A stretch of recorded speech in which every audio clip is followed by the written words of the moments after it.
All right, so what we're looking at today is we're actually looking at pig lungs. So looking at the pig lungs themselves, there's a couple of external features I want to talk about before we look at how these actually inflate. So the big thing here is we're actually setting up into a tube that's going to allow air to flow into it, but we've got the trachea here.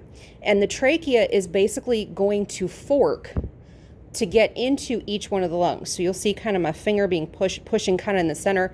That's one tube here, and there's another tube here. Those are the main bronchi. So the trachea is going to split into the main bronchi, which are going to go into the lungs, and then those bronchi, those main bronchi, are going to split into the lobar bronchi. So you'll notice looking at the anterior aspect here that we have these different lobes, okay? Well, we have them on this side as well. So when we look at these, essentially, we're going to have tubes that go into each one of those lobes. Those are called the lobar bronchi. The lobar bronchi are then going to split into segmental bronchi. They're going to split into further into each one of those lobes. Eventually, we're going to get into the terminal bronchioles, and from the terminal bronchioles, we're going to go into the respiratory bronchioles, which is where the alveoli are. And remember, the alveoli is where gas exchange occurs. So when we're looking at this aspect here, this is our anterior aspect, okay? So you can see the different lobes on the lungs, which I'll go through here in a second, but I want to also show you the posterior aspect. So when we look at the posterior aspect, you'll notice is a lot smoother, okay? So we're going to continue focusing on that anterior aspect. So the big thing on the lungs here is that remember the placement of the heart. The heart is going to be on the left-hand side, so it's going to sit about right here. And so our left lung is going to be smaller than the right lung. And that's going to be very noticeable in the lobes of the lung. So let's actually start with the left lung. So the left lung has this upper lobe up here. We have another lobe here, and then we have a third lobe here. The right lung has an upper lobe here.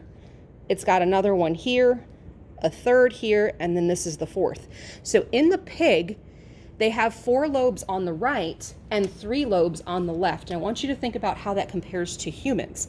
Remember, in humans, we've got 3 lobes on the right and 2 lobes on the left. So in the pig, they actually have 1 more extra lobe.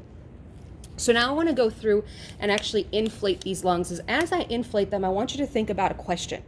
Do these lungs inflate kind of part by part, or are they going to inflate together as a balloon?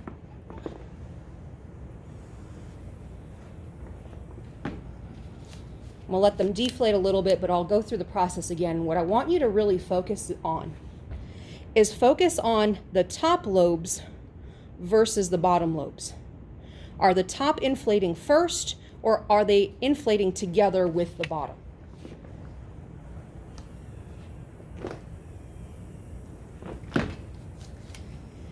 And on that one, I actually pressed down on the pump twice to show you that the top lungs, the top lobes of the lungs, will inflate first. You'll notice they're actually deflating as well. And then the bottom, you'll see here, are continuing to deflate, which means that usually the top lobes are going to inflate first and then the bottom. So it's kind of a part by part. And the reason for that is it has to do with the length of those bronchi. So remember that your bronchi are going to split into your main bronchi and then into the lobar bronchi. So if you're thinking about getting to all the alveoli, which kind of happen to be more along the edges, they're kind of on the bronchioles themselves.